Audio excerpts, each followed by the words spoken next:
అంశాన్ని ధ్యానం చేస్తున్నాం. దాన్ని చూద్దాం. మరునాడు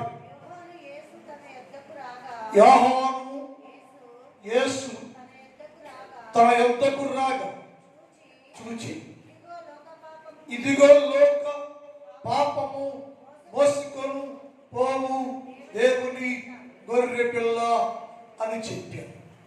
ఈ వాక్యాన్ని మనం నేను ధ్యానం చేశాం.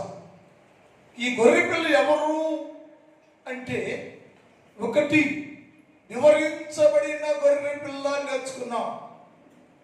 ఎవరు వివరించారు అంటే, యేసు ప్రభుల వారే స్వయంగా చెప్పిన మాట ఏంటంటే, మోషే క్రమశాస్త్రంలో వివరించబడలేదా, ప్రవర్తన గ్రంథాల్లో వివరించబడలేదా, కీర్తన గ్రంథంలో దావీదు వివరించలేదు. మందమద్దులారా యేసుక్రీస్తు ప్రభు శిలువ మరణ గురించి ఎరగని వారిగా ఉన్నారా అని యేసు ప్రభుల వారు వారిని హెచ్చరించినట్లుగా దినములో మనం నేర్చుకున్నాం. అంటే వివరించబడిన గొర్రె పిల్ల. రెండు ఈరోజు ఎవరి గొర్రె పిల్ల అంటే, విచ్చేసిన గొర్రె పిల్ల. విచ్చేసిన గొర్రె పిల్ల అనగా వచ్చిన అనే గొర్రె పిల్ల. విచ్చేసిట అంటే వచ్చుట. పూర్వదినాల్లో రాజు పిల్లకి వస్తుంటే ముందొచ్చేవారు టంకి వేస్తూ, మహారాజు, రాజాది రాజు, వీరాది వీరుడు, సురాసుడు రాజు వస్తున్నారు హో అని, విచ్చేస్తున్నారు హో అని చెప్పేవాడు. విచ్చేయుట అనగా వచ్చుట అని అర్థం. ఇప్పుడు ఈరోజు గొర్రె పిల్ల ఎవరయ్యా అంటే, విచ్చేసిన వారు లేక వచ్చిన వారు. ఎక్కడి నుండి వచ్చాడు ఈయన? ఎందుకు వచ్చాడు ఈయన? ఎవరి కోసం వచ్చింది గొర్రె పిల్ల అన్న విషయాలు ఆలోచన చేస్తే, ఈయన పరలోకములో ఉండెను, పరలోకములు నివసిస్తూ ఉండెను. అదే జన్మస్థలం, నివసించే స్థలం, దేవుని నివాస స్థలం ఏది అంటే పరలోకం. అక్కడ ఉండేది. అక్కడే ఉండొచ్చు కదా. అక్కడ కోటాను కోట్ల మంది దేవుని దూతలతోటి కొనియాడబడచ్చు, కీర్తించబడుతూ, సర్వశక్తిమంతుడు అయిన దేవుని గొర్రె పిల్ల అని పొగడబడుతూ పరలోక పట్టణంలో ఉన్నటువంటి ఈ గొర్రె పిల్ల భూలోకానికి విచ్చేసాను లేక వచ్చాను. ఎక్కడున్నాయే గొర్రె పిల్ల అంటే, లేఖనాల్లో మాట చూద్దాం. ప్రకటన గ్రంథం 14వ అధ్యాయం 3వ చదువుదాం. ప్రకటన 14:1. నేను చూడగా ఇదిగో ఆ గొర్రె పిల్ల సియోను పర్వతం మీద నిలబడి ఉన్నది. ఎక్కడుంది గొర్రె పిల్ల? పరలోక రాజ్యములో సియోను పర్వతం పైన నిలిచి ఉండెను. దేవుని సన్నిధిలో ఉండెను, పరలోకంలో ఉండెను. ఈ గొర్రె పిల్ల సియోను పర్వతం మీద నిలిచి ఉంటూ చూసాను. భూమి మీద లేదు. ఎక్కడుంది గొర్రె పిల్ల అంటే, పరలోకములో సియోను కొండ పైన నిలిచి ఉంది. అంటే ఆ నివాసం గొర్రె పిల్ల ఉండే స్థావరము ఏదో అంటే పరిశుద్ధ సియోను పర్వతము, దేవుని రాజ్యములో యేసుక్రీస్తు ప్రభు అనే గొర్రె పిల్ల నిలిచి ఉండెను. అక్కడే ఉండెను, అక్కడే ఉండాలి కూడా.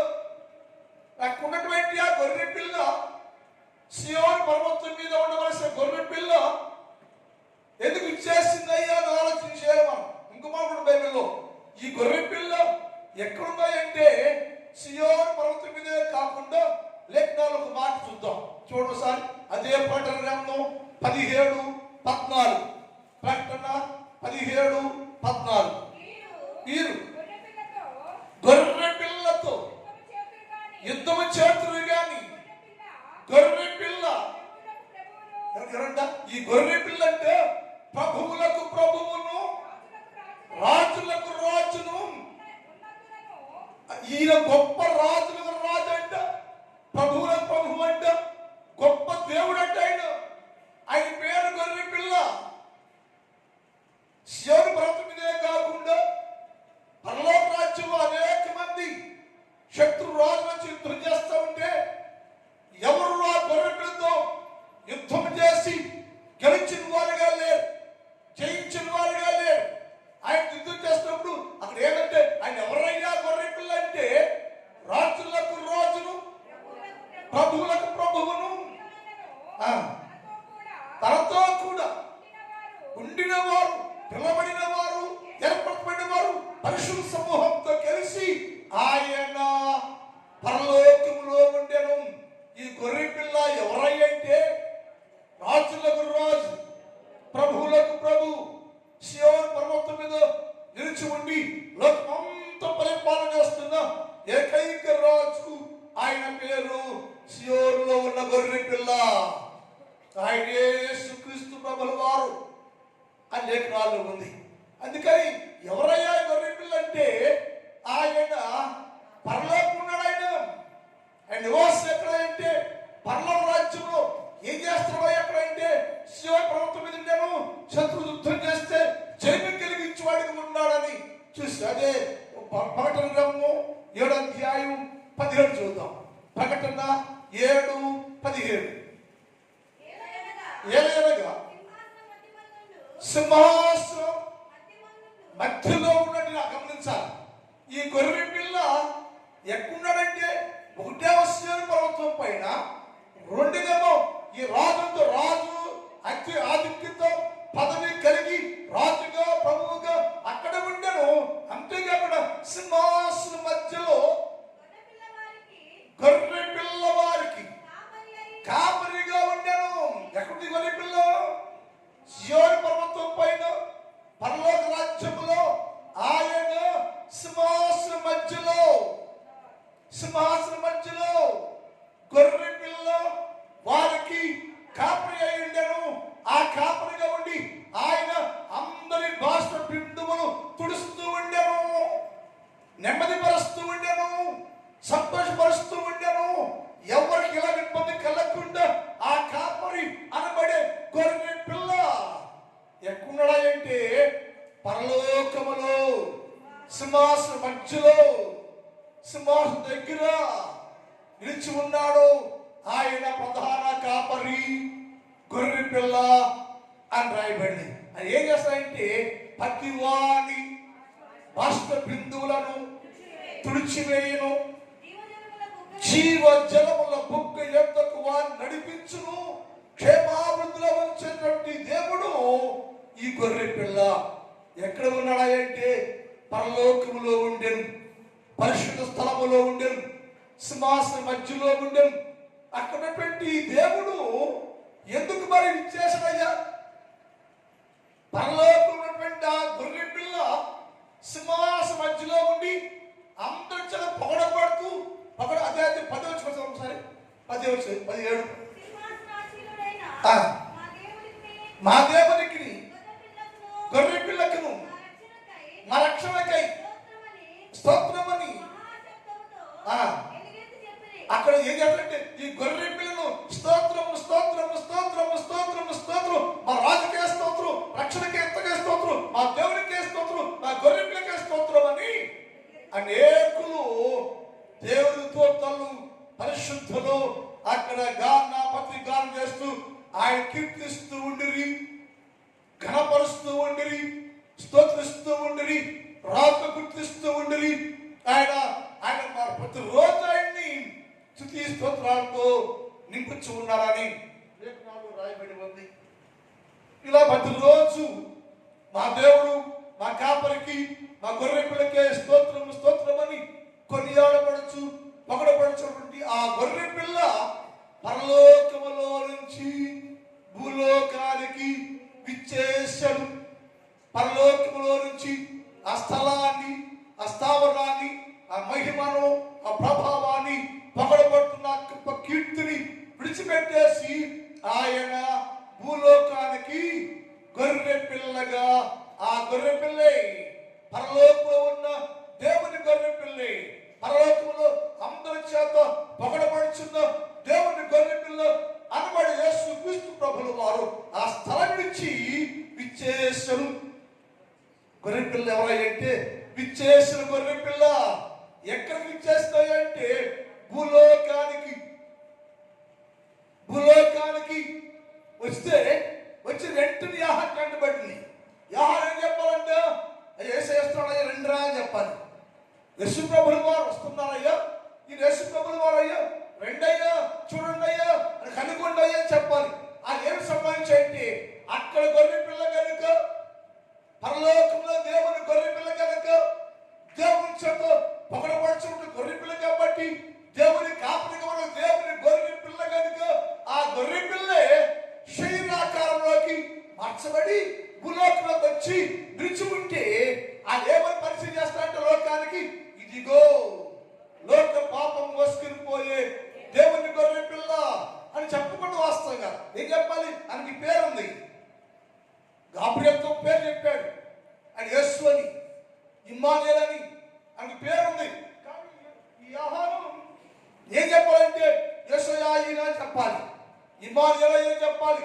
అలా పరిచయం లోకానికి.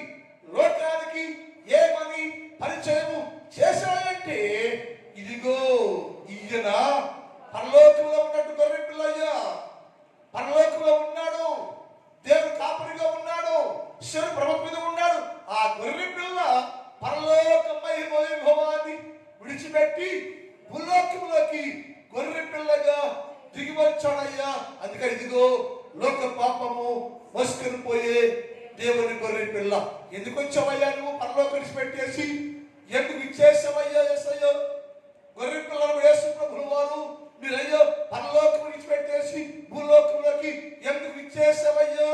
విచ్చేసిన గొర్రె పిల్లని పేరుందయ్యా, ఎందుకు మీరు విచ్చేసావయ్యా, వచ్చావయ్యంటే ఆయన మాట చెప్పి యేసు ప్రభుల వారు యోహాను పరిచయం అయిపోయినాక మాట్లాడుతూ ఆయన మాట ఏంటంటే యోహాను సువార్త 8వ అధ్యాయం 42 చూద్దాం. యోహాను సువార్త 8:42. దేవుడు మీ తండ్రి అయితే మీరు నన్ను ప్రేమించండి. మీరు ఏమంటున్నారు? ఇదిగో లోక పాపం మోసుకుపోయి దేవుని గొర్రె పిల్ల అని సరిపెట్టేస్తున్నారు. ఎరిగి ఉండలేదు, తెలుసుకోలేదు, గ్రహించలేదు, నన్ను ప్రేమించలేదు. అయితే మీరు నా తండ్రి అయిన ఎడల నన్ను ప్రేమించదు. నేను నా తండ్రి అయిన దేవుని యొద్ద నుండి బయలుదేరి చేసేది నేను రాలా. నా తండ్రి అయిన దేవుని యొద్ద ఉన్నాను నేను, సింహాసన మధ్యలో ఉన్నాను నేను, సింహాసన శివుడిగా ఉన్నాను నేను, సింహాసనం కూర్చుని పరిపాలన చేసిన దేవుడు నేను. అయితే నా తండ్రి వలన నేను నిర్ణయించబడి పరలోకంలో నుండి విచ్చేసినటువంటి వాడను, లేక పరలోకంలో నుండి వచ్చిన వాడు నేనే అని నేను రాలా. చదవండి, నా అంత నేనే వచ్చి ఉండలేదు, ఆయన నన్ను పంపించాడు. నా తండ్రి అయిన దేవుడు భూలోకానికి చేయాలము, భూలోకి వెళ్ళాలేము అని నా తండ్రి దేవుడు ఆ సింహాసనపై విడిచిపెట్టేసి భూలోకంలో లోక పాపము మోసుకుని పోయే దేవుని గొర్రెపిల్లగా వెళ్ళాలంటే నా తండ్రి మాటలు కాదనలేక భూలోకానికి వచ్చాను నేను. ఎలా వచ్చావంటే నేను లోకంలో గొర్రె పిల్లగా వచ్చా. ఎందుకంటే లోకమంతా పాపముతో కప్పబడి ఉంది, లోకమంతా పాపముతో కప్పబడి ఉంది. ఆ కప్పబడిన పాప ముసుగును నేను తీసి వేయడానికి నేను కూడా గొర్రె పిల్ల వల్ల వచ్చా. అది లేఖనానుసారం, అది లేఖనానుసారం. కనుక నేను నా తండ్రి చేత పంపబడ్డాను. అంటే ఏదంట? నా తండ్రి చేత పంపబడ్డా వచ్చాను నేను. పరలోకం ఉన్నటువంటి నేను నా తండ్రి చేత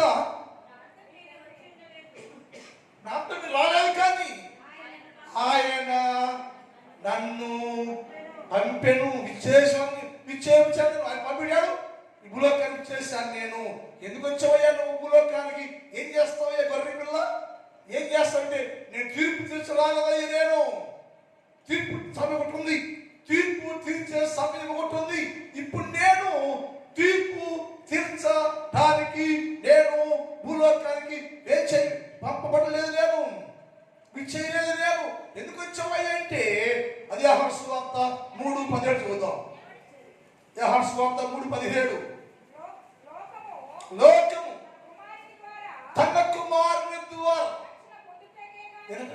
లోకం అంత రక్షణ లేదు. లోకం పాపంలో ఉంది, లోకం పతనవాస్తులో ఉంది, లోకం పాపం కప్పబడింది, లోకం అంతా నశించిపోతూ ఉంది.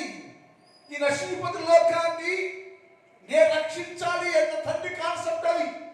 అందుకని నన్ను పంపిస్తే నేను ఇచ్చేసాను. నేను ఎందుకంటే లోకాన్ని రక్షించాలి, నేను పాపిని రక్షించాలి, నేను పాపంతో కప్పబడిన ప్రతి మనిషి పాపాన్ని తొలగించాలి, నేను భరించాలి, నేను మొయ్యాలి, నేను.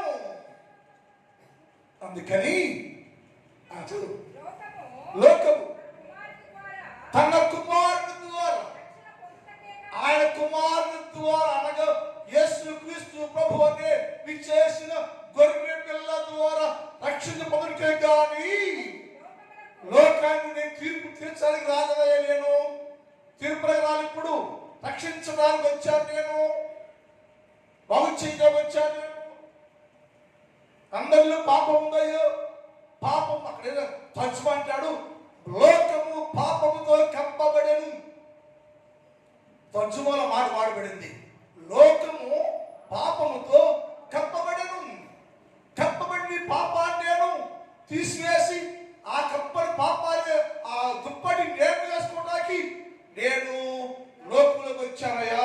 అందుకే నేను ఇచ్చేసాను. నేను ఎవరైనా అంటే లోకానికి పిచ్చేసిన గొర్రె పిల్ల.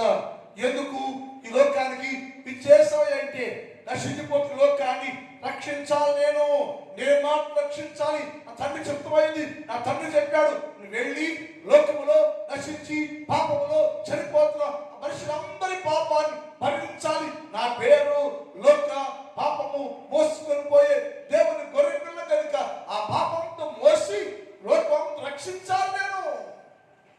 అందుకే చేశాను, నేను వచ్చాను. నేను వచ్చిన కారణం అది. ఇంకో మాట బైబిల్లో కూడా చూద్దాం. హెబ్రీ పత్రిక 10వ అధ్యాయం 7 నుంచి చదువు. హెబ్రీ 10:7 నుంచి చదువుదాం. అప్పుడు నేను గ్రంథం చుట్టూ ఉంది పరలోకములో. గ్రంథం చుట్టూ ఏం రాబడిందంటే, గొర్రె పిల్ల అనబడే యేసుక్రీస్తు ప్రభుల వారు భూలోకానికి వస్తారు. ఆయన లోకమంతా పాపాన్ని భరిస్తారు. ప్రజలందరి పక్షంగా ఆయన వదకు తేబడిన గొర్రె పిల్లవలే, బొచ్చు కత్తిరించుకోవాల గొర్రె ఎలా ఉంటుందో అలా ఉంటాడని గ్రంథపు చుట్టూలో రాయబడి ఉందట. ఆ గ్రంథ చుట్టూలో రాయబడిన మాట నెరవేర్చాలి. నా తండ్రి అన్నాడు, నువ్వు భూలోకంలో గ్రంథ చుట్టూ రాయబడి ఉంది, దాని భూలోకంలోకి వెళ్ళి ఆ గ్రంథం చుట్టూ రాయబడ్డ ప్రవచనాన్ని నెరవేర్చాలి నువ్వు. అది చిత్తమయ్యో అంటే ఆయన అన్నాడు కాదు. అప్పుడు నేను గ్రంథము చుట్టూ నన్ను గూర్చి రాయబడినటువంటి ప్రకారము దేవా తండ్రి చిత్తం నెరవేర్చుటకు ఇదిగో నేను భూలోకానికి ఇచ్చేసిన. నేను అంటే నీ తండ్రి నీ చిత్తం ఏంటయ్యా అంటే, మనుషులందరినీ పాపం కప్పబడి ఉంది. అది పాపాన్ని పరిహారం చేయాలి, అది పాపం తీసివేయాలి, మానవులందరూ శుద్ధి చేయాలి, నేను అందరి పాపం భరించాలి నేను అని గ్రంథము చుట్టూ రాయబడి ఉంది. నా తండ్రి చెప్పాడు, నువ్వు వెళ్ళి గ్రంథ చుట్టూ ఏం రాయబడి ఉందో దాన్ని నీవు తొలగించాలని చెప్తే, నా తండ్రి చిత్తము నెరవేర్చడానికి నేను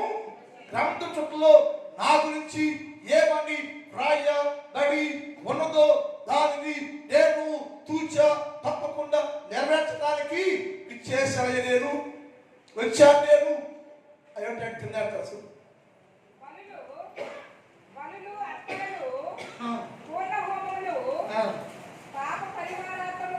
పాప పరిహారార్థములను కోరలేదు కానీ కావలి ఎరుగుదును. ఆయన నీ చిత్తము నెరవేర్చడానికి ఇదిగో నేను పంపబడి విచ్చేసానయ్యా అంటే ఈ రాత్రి మన ఏంటంటే ఎవరయ్యా అంటే విచ్చేసిన గొర్రె పిల్ల, విచ్చేసిన గొర్రె పిల్ల. ఎందుకు విచ్చేసావయ్యా అంటే తండ్రి చిత్తం నెరవేరుస్తూ మనుషులందరిని కప్పబడిన ప్రతి పాపాన్ని నేను తొలగించేయాలయ్యా, తీసివేయాలి. అందుకు నేను వచ్చానయ్యా, విచ్చేసాను నేను. మనుషులందరిలో ఉన్న ప్రతి కల్మషం, ప్రతి కపటం, ప్రతి పాపం వాళ్ళ నుంచి ఉండకుండా అందరి పాపం వస్త్రాన్ని తొలగించి వేసి పరిపూర్ణ పరిశుద్ధులుగా చేయడానికి నేను భూలోకానికి గొర్రె పిల్లగా విచ్చేసి ఉన్నానయ్యా. నేను వచ్చాను, నేను మీ అందరి పక్ష ప్రణాళిస్తున్నాను. నేను సమిచిత్తమైంది ఆ పని పూర్తి చేయడానికి వచ్చాను నేను అని చెప్పాడు. అందుకు మాట చివరిగా యోహాను పత్రిక 4వ అధ్యాయం 9 టైం అయిపోతుంది. యోహాను పత్రిక 4:9 మనము ఆయన ద్వారా జీవించినట్లు దేవుడు తన అద్భుత కుమారుని లోకములోనికి పంపెను. ఇందువలన దేవుడు మన యందు ఉంచిన ప్రేమను ఆయన ఎందుకు పంపేంటంటే మనుషులందరూ ప్రేమించాడు. అసలు తండ్రి దేవుడు ప్రేమించాడు, మనుషులందరూ ప్రేమించాడు. ఆయన ప్రేమించి మనిషి మీద ఉన్న పాపాన్ని, మనిషిలో ఉన్న పాపాన్ని ద్వేషించి పాపిని ప్రేమించాడు. మరి అర్థం పాపాన్ని చూడకపోతున్నాడు, పాపాత్ముడు అది పాపాత్ముడు నిభక్తుడిని అనుకుంటావు నీవు. యేసయ్య వాడి పాపాన్ని చూడలేదు, వాడి పాపి, దుర్మార్గుడు, దుష్కలంకుడు, వాడి కావాలకు వాడు మార్చాలి నేను అనుకుని వాడి పాపాన్ని తీసివేయడానికి ఆయన విచ్చేసను. ప్రేచడు అంటే నీ కోసము మీ పాపాన్ని తీసివేయడానికి, శిలువలో బలైపోవడానికి దేవుని గొర్రెపిల్లగా విచ్చేసిన యేసుక్రీస్తు ప్రభుని ఎరిగి ఉండాలి. నువ్వు నీ కోసం నీ పాపాన్ని శిలువలో భరించి పాపం విడిపించి నిన్ను మార్చి పరిపూర్ణ రాజ్యం వరకు చేయడానికి విచ్చేసాడే ఆ గొర్రె పిల్ల. ఆయనను ఎరిగిన వారుగా ఉండాలి. 2026 వచ్చినా కానీ క్రైస్తవులు పరిపూర్ణంగా యేసుక్రీస్తు ప్రభు ఎరిగిన వారుగా లేరు. మరి గుణాలు లేవు మన దగ్గర, ఆ స్వభావం లేదు మన దగ్గర. క్రైస్తవులమే యేసయ్య అన్నాడు ఆయన ఎరిగిన వారుగా ఉండాలి. నీకోసం విచ్చేసిన యేసుక్రీస్తు అనే దేవుని గొర్రె పిల్ల అనబడే యేసుక్రీస్తు ప్రభువుని ఎరిగి ఉండాలి. నా కోసమే, నా పాపం కోసమే, నన్ను పరిశుద్ధం చేయడం కోసమే ఆయన పరమస్థానాన్ని విడిచిపెట్టి గొర్రె పిల్ల వలె మానవ లోకానికి, భూలోకానికి విచ్చేసి నా పాపాన్ని భరించి నన్ను దేవుని రాజ్య సంబంధిగా చెట్టుకు వచ్చినటువంటి చేసిన యేసు ప్రభుల వారే నిజమైన దేవుడయ్యా. ఆయన పాపాన్ని భరించాడు, నా శాపాన్ని భరించాడు, నా కొరకు శిలువలో ప్రాణం పెట్టాడు. కాబట్టి ఆయన్ను ఎరిగి జీవించాలి, ఆయన లాగా జీవించాలి. అప్పుడు యేసయ్య త్యాగానికి విలువ కట్టబడిన వారుగా ఉంటాము. ప్రార్థన అయిపోయింది. మిగిలిన భాగాన్ని రేపటి కాలం ధ్యానం చేద్దాం. మా తండ్రి నీ పాదములు పొందనాలు. ఇదిగో లోక పాపము మోసుకుని పోవు దేవుని గొర్రె పిల్ల ఎవరంటే వివరించబడిన గొర్రె పిల్ల అని నిన్నటి దినములో నేర్చుకున్నాం. ఎవరయ్యే గొర్రె పిల్ల అంటే విచ్చేసిన గొర్రె పిల్ల. పరలోక మహిమను విడిచిపెట్టి భూలోకంలో ఉన్న పాపాన్ని భరించడానికి, పాపం తీసుకెళ్ళడానికి, లోక పాపము మోసుకొని పోయే దేవుని గొర్రె పిల్లగా భూలోకానికి విచ్చేసి లోకం అంతటిని రక్షించి శుద్ధి చెట్టుకొచ్చావయ్యా. స్తోత్రాలు తండ్రి. అవి ఎరిగి తెలుసుకొని నేను వెంబడిస్తూ, నేను జీవిస్తూ నీలాగా జీవించే జీవితాలు దయచేయమని ప్రార్థన చేస్తున్నాను అయ్యా. రాత్రి కాలంలో ఈ స్థలంలో మోకరించిన ప్రతి బిడ్డను దర్శించండి. చిన్నవారు, పెద్దవారు, స్త్రీలు, పురుషులు, వృద్ధులు, యవనస్తులు ఎంతో మంది ఉన్నారు తండ్రి. అందరూ ప్రభు నేను ఎరిగి జీవించవాలిగా సహాయం చేయమని ప్రార్థన చేస్తున్నాను. నా సంఘాన్ని దర్శించండి, నా సంఘాన్ని దీవించండి, నా సంఘంలో ప్రతి కుటుంబాన్ని దీవించండి. కష్టపడి పనిపాట్లు చేస్తున్న వారి బిడ్డలందరూ దీవించు. ఆరోగ్యం ఇవ్వండి, బలాన్ని ఇవ్వండి, శక్తి ఉండి. వ్యవసాయం చేస్తున్న ప్రతి వ్యవసాయదారుడు మంచి పంటలు కూర్చుకున్నకు మరి పొలాల పంటల్ని దీవించమని ప్రార్థన చేస్తూ ఉన్నాం తండ్రి. అలాగే ప్రభు పరీక్షలు రాస్తున్న బిడ్డల కొరకు ప్రార్థన చేస్తున్నానయ్యా. జ్ఞానమునివ్వండి, తెలుగునివ్వండి. ప్రతి సబ్జెక్టులో బిడ్డలు ఫస్ట్ ర్యాంకులో పాస్ అవ్వాలి తండ్రి. కార్యం చేయండి, విజయాలు ఇవ్వండి, గణపరచండి. అతి శ్రేష్టమైన గణంతో వారి నింపమని ప్రార్థన చేస్తున్నా. రాత్రి కాలంలో ప్రతి బిడ్డను దీవించి ఆశీర్వదించి పొందుకోనమని యేసు వారి పరిశుద్ధ నామములో ప్రార్థిస్తున్నాం తండ్రి. చెప్పండి. ఎందుకో నన్నింతగా నీవు ప్రేమించితి ఓ దేవా, అందుకో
హల్లెలూయా యేసయ్యా.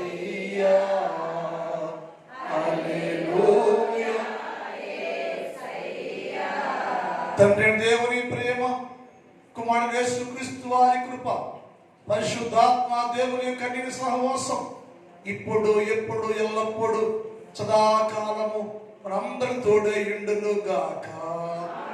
ఆమేన్. హల్లెలూయా, హల్లెలూయా. ఎందుకు వందనాలండి, క్షేమంగా వెళ్ళండి.